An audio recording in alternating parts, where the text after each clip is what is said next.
Official Timnas Indonesia sempat bergejolak, terutama tim pelatih yang dikomandani Sintayong.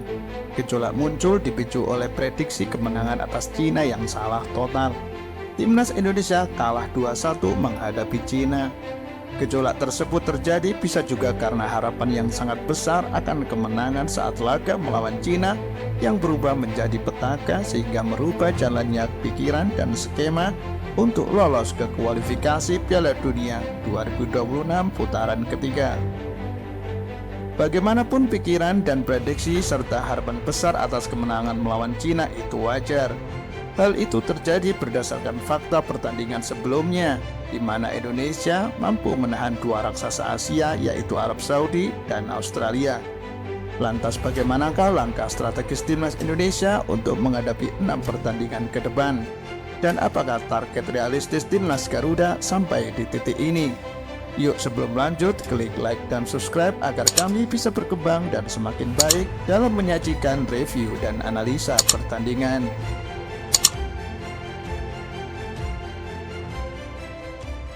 Beberapa waktu yang lalu, usai kekalahan melawan Cina, Erick Thohir bertemu dengan Sintayong.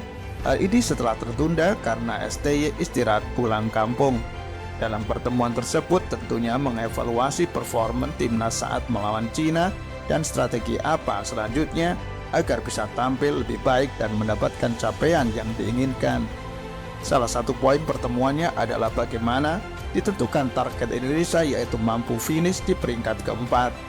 6 pertandingan ke depan Indonesia harus super fokus dan tidak boleh lengah karena setiap poin adalah sangat berharga.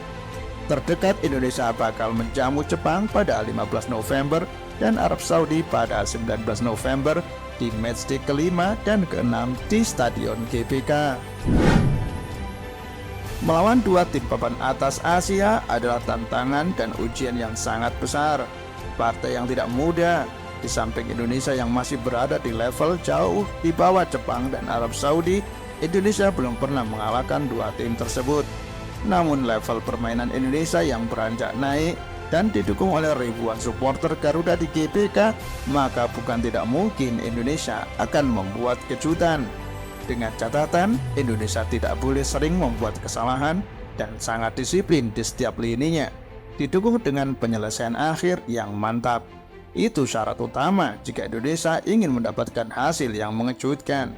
Semoga saja keunggulan ribuan dukungan supporter tidak semakin menambah dan membawa beban pemain Indonesia, sehingga bermain sangat hati-hati dan penuh tekanan, mengakibatkan pola permainan yang tidak berkembang dengan baik dan berimbas pada serangan yang tidak kreatif. Jika Indonesia mampu memetik kemenangan, maka akan menjadi jalan mulus Indonesia untuk mendapatkan targetnya.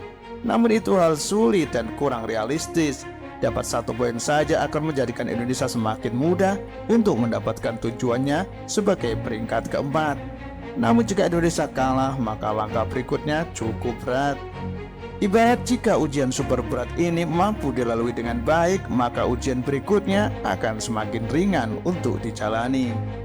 Di tengah berkecamuk dan bergejolaknya official Timnas Indonesia, berembus kabar baik tentang kemungkinan dan peluang-peluang akan bergabungnya beberapa pemain keturunan yang akan bergabung ke Timnas Indonesia.